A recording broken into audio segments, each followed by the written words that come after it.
Se a gente não consegue entrar nesse lugar de dependência total de Deus, Deus vai falar e a gente vai falar o quê? Não, isso não é de Deus, não. O objetivo da marcha ao redor da cidade não era para mostrar a força ou o poder daquele povo. Era para mostrar a fidelidade de Israel a Deus por meio de um ato de adoração.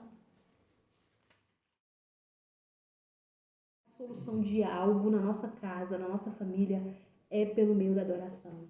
Nunca vai ser pelo meio da espada, por meio da força, por meio da guerra, mas vai ser por meio da adoração. Na adoração, reconhecemos que somente o Senhor provê o caminho a seguir.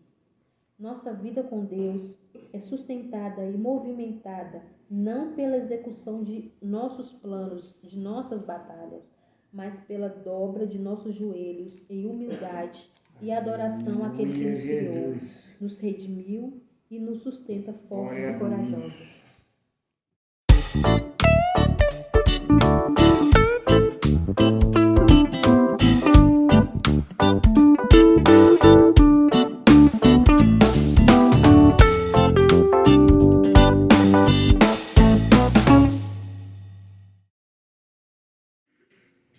Antes de começar,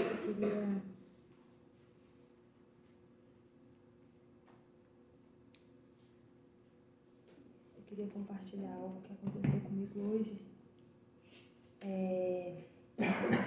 Eu estava vindo para cá hoje e estava assim, meio triste, né, pensativa.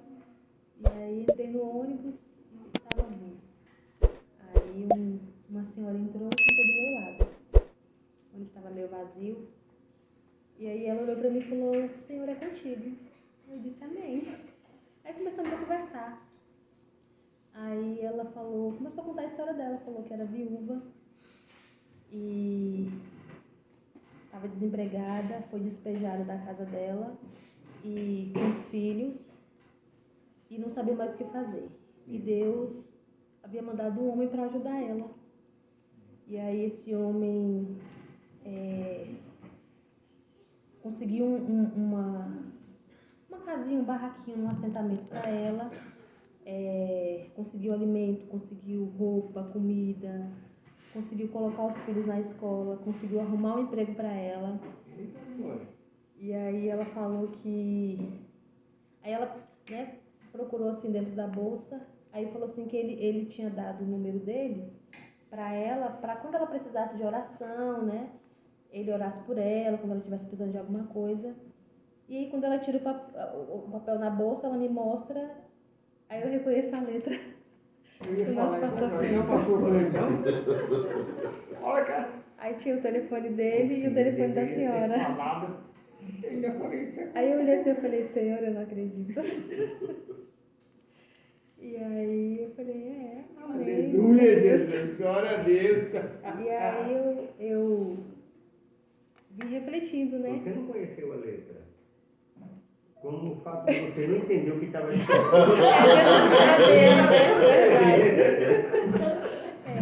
Eles queriam que ia ficar difícil de achar.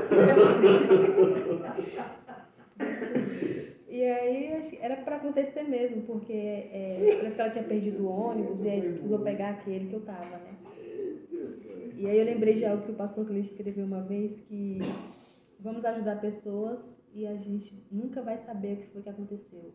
A gente vai fazer uma oração, vai fazer uma atitude e dali pra frente a gente nunca mais vai saber o que aconteceu com aquela pessoa, com aquela situação, né? E aprove a Deus nós ficarmos sabendo disso hoje. E a mulher com um sorriso de orelha a orelha, né? E eu olhei pro papel e falei: meu Deus. Amém. Oh, glória. Quem sabe uma roupa que ela está vestindo não foi uma sua? Né? Dos filhos pode ter sido do Miguel. A gente não sabe. O material da escola pode ter sido do Miguel, da Dara, da Sara, dos seus. A touca do filho deve ser da Sara. Então, assim, eu fiquei assim, maravilhada com aquilo, sem palavras mesmo. Isso assim me fez refletir muito em muita coisa. O tanto que a nossa atitude é importante. O tanto que para nós, uma simples oração, uma simples doação de qualquer coisa, pra gente é só a gente estar doando, né? Verdade, sim, Mas sim. pro outro, a gente não sabe o que a partir daquilo ali Deus vai fazer na vida do outro. É o que aconteceu na vida dessa mulher.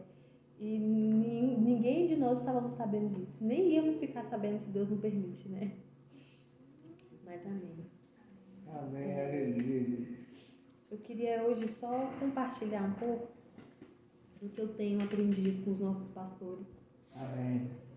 E aprendendo, tentando colocar isso em prática. Que não é fácil. Mas cada dia a gente vai tentando, um dia após o outro. Verdade.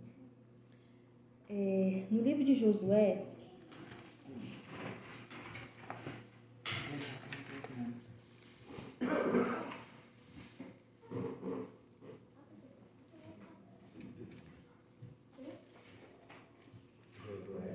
Josué capítulo 1 mesmo.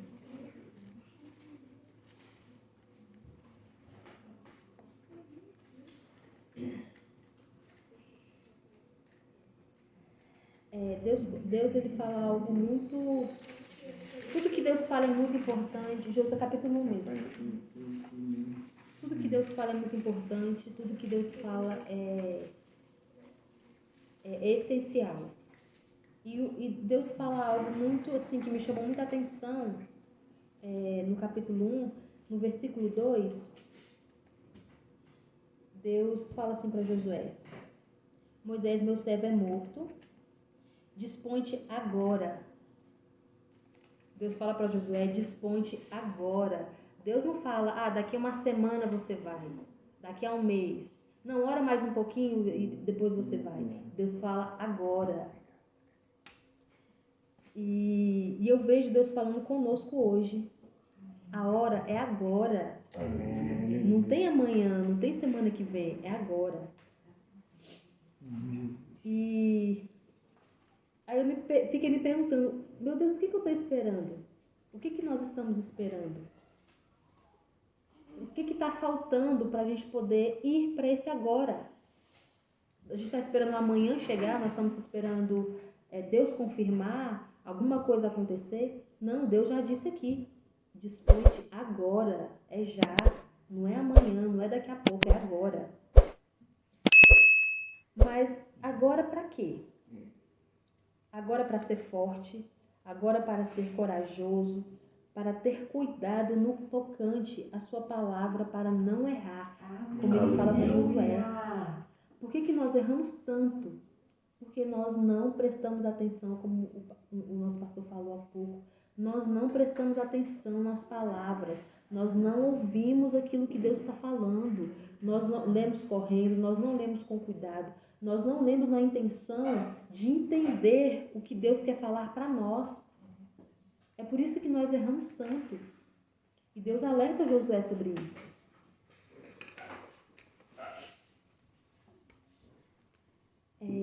Lá no versículo 9, ele diz bem assim, do capítulo 1 ainda: Não te mandei eu ser forte e corajoso. Não temas nem te espante, porque o Senhor teu Deus é contigo por onde quer que andares. Por que foi que Deus falou para Josué não temer e não se espantar? O que ia acontecer a partir dali que ia fazer com que Josué tivesse medo ou se espantasse com algo que os olhos dele iam ver? O que é que Deus quer nos mostrar, nos revelar hoje, que faz com que o Senhor tenha que nos alertar sobre isso? O que foi que Deus deixou de nos dar? O que foi que Deus deixou de nos mostrar por medo nosso?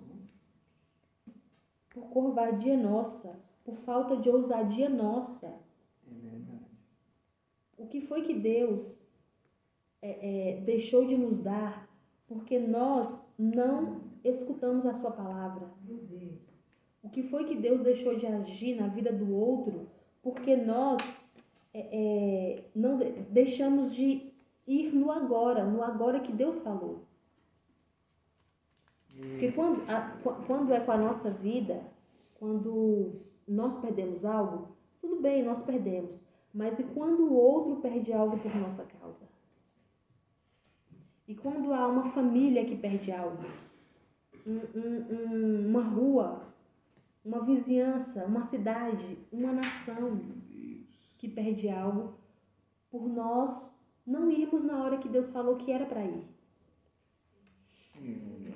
Sim, Deus estava alertando Josué para que ele não se espantasse com a maldade do homem, mas também o estava preparando para não ter medo nem se espantar com a vontade de Deus. Aleluia, Jesus. A gente teme muito aquilo que Deus nos pede, a gente se espanta com algo que Deus nos pede. Às vezes vem algo do nosso coração e a gente sabe, a gente tem paz, porque sabe que aquilo foi Deus que falou, mas ao mesmo tempo a gente se coloca em dúvida, a gente se espanta, não, mas Deus não pede isso, não, mas Deus não vai querer isso. Como é que a gente sabe? Deus é Deus, Ele pede o que Ele quiser, para quem Ele quiser, da forma que Ele quiser. No capítulo 5 de Josué,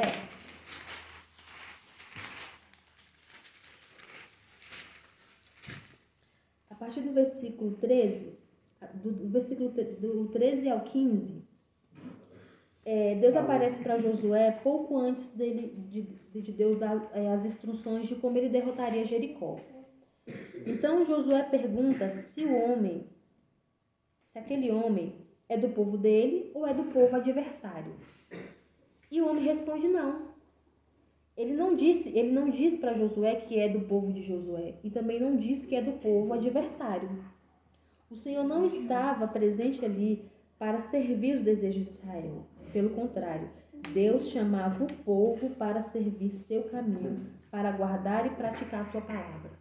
Deus não disse que era do povo de Jericó, nem do povo fulano, nem do povo de Israel. Deus disse que Deus estava ali chamando Josué, alertando ele para se preparar para os caminhos que o Senhor ia mostrar para ele.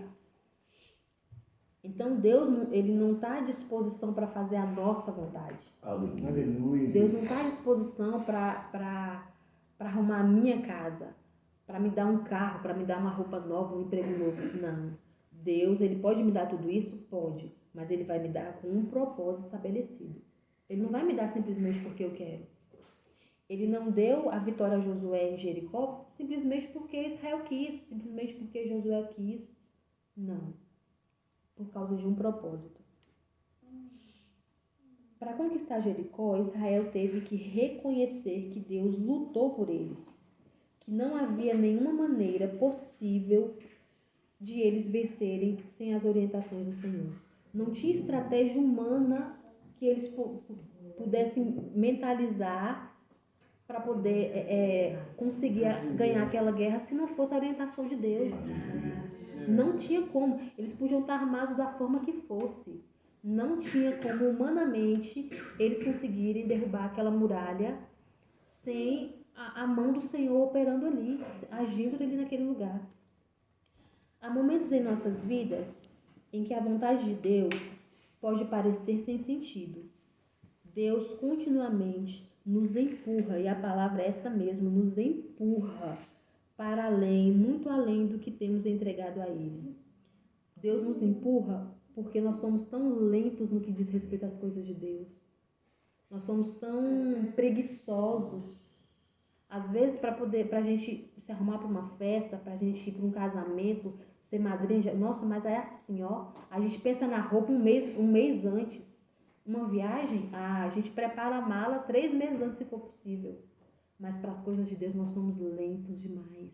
Então Deus tem que nos empurrar mesmo. E Deus ele faz isso porque Ele quer que nós entregamos a Ele e entremos nele num lugar de confiança. Isso é feito para que possamos aprender a dependência de Deus. Não é porque eu tenho um emprego que eu não sou dependente de Deus. Quem me deu aquele emprego foi Deus. Aquele dinheirinho, aquele saláriozinho que eu tenho todo mês, aquilo é Deus. E eu preciso aprender a ser dependente em Deus no emprego que ele me deu, no carro que ele me deu, na casa que ele me deu, no conseguir pagar aquelas contas no final do mês com o dinheiro que Deus me deu. Entender isso é depender de Deus também. Depender de Deus não é você largar a casa, largar o emprego, largar tudo e fazer aquilo que Deus quer. Não, dependência de Deus é quando você também tem seu saláriozinho. Isso também é dependência de Deus. Vai depender do que você vai entregar para o Senhor com aquilo que Ele está te dando. E é nesse lugar de dependência que experimentamos, que perdemos o medo, é nesse lugar de dependência que nós perdemos o medo, perdemos o espanto, perdemos as dúvidas daquilo que Deus nos pede. Se a gente não consegue entrar nesse lugar de dependência total de Deus, Deus vai falar e a gente vai falar o quê? Não, isso não é de Deus, não.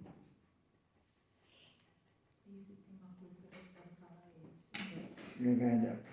A todo tempo, a todo momento. E isso não é por nossa gestão, mas por sua própria mão sobre nós. Então, as coisas na nossa vida acontecem. Deu certo de eu comprar um carro. Deu certo de eu comprar uma televisão nova. Aquilo não foi nós, não. Se não é Deus ali abençoando,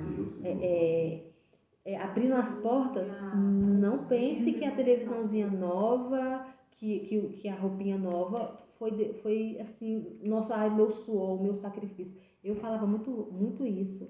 Quando eu consegui uma coisa, nossa, mas como eu suei para conseguir? Suei nada, não suei nada, fiz o quê? Nada. Se não fosse Deus ali me dando um emprego, me dando a disposição, me dando a sabedoria, o salário, a saúde, eu nunca ia conseguir aquela roupinha nova. Outra coisa que eu tenho visto na vida de Josué e do povo foi a caminhada, as voltas, né? a marcha, que conta lá no capítulo 6. A marcha que o povo fez em volta dos muros de Jericó. Eu vejo que o objetivo da marcha ao redor da cidade não era para mostrar a força ou o poder daquele povo. Era para mostrar a fidelidade de Israel a Deus por meio de um ato de adoração. Então, quando Deus orienta Josué no que exatamente ele tem que fazer, nos sacerdotes que tem que ir à frente, nos levitas que tem que levar a arca, as 7 trombetas. Então, tudo isso, eu não vejo como, eles não estavam com uma posição de guerra. Ali eu vejo como eles estavam com uma posição de adoração ali a Deus. Porque como é que você vai vencer uma guerra com os levitas segurando a arca, as trombetas e dando volta no muro? Não tem como, não tem arma, não tem espada, não tem nada. Então eles não estavam ali postos à guerra, eles estavam postos à adoração ali. Aleluia, Jesus. E há algo muito profundo em agir os desafios da nossa vida com adoração.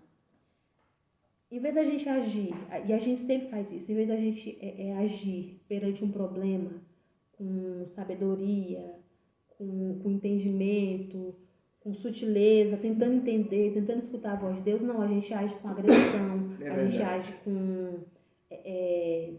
acaba descontando nas outras pessoas, acaba descontando na família, nos filhos, no marido.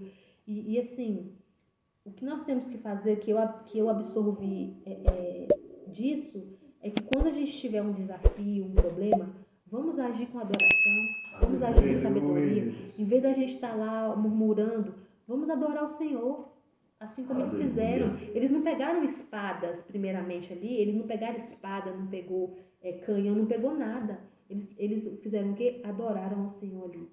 E eles conseguiram por meio também da adoração. Então, se a gente quer resolver um problema na nossa vida, se a gente quer a solução de algo na nossa casa, na nossa família, é pelo meio da adoração. Nunca vai ser pelo meio da espada, por meio da força, por meio da guerra, mas vai ser por meio da adoração. A adoração nos coloca na disposição diante de Deus. Começamos a olhar para a força do Senhor e não para a nossa, que nossa mesmo nós não temos força nenhuma. Josué, em um ato de obediência e adoração, se dispôs forte e corajoso para concluir aquela marcha, e ver os muros indo abaixo, sem usar força humana, sem usar força física. Depois que os muros caíram, foi que eles entraram e usaram a espada e mataram todo mundo ali. Mas antes disso, até aquele momento, eles não usaram de armamento nenhum.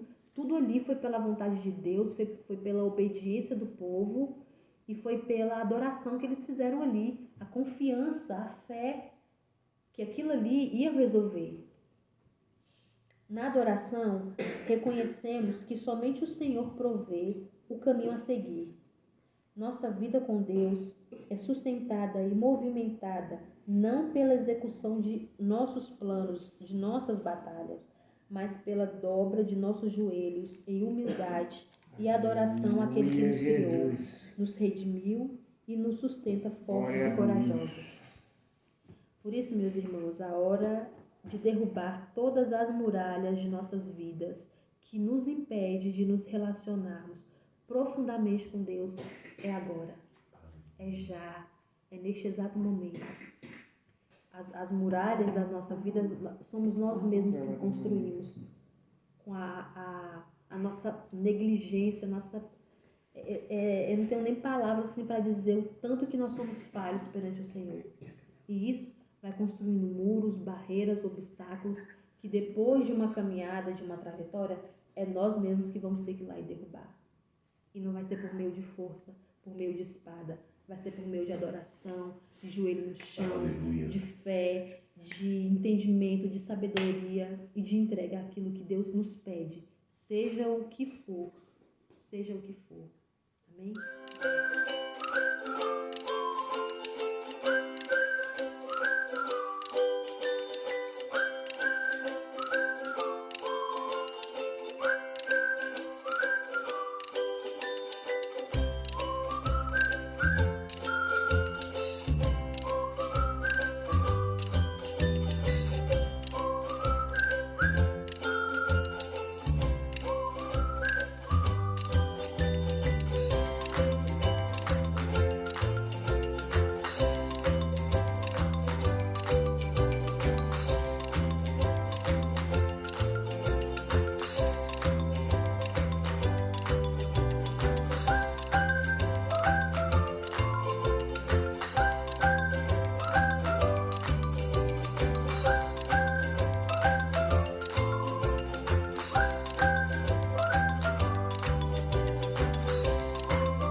Te louvamos, te agradecemos e bendizemos o teu santo nome.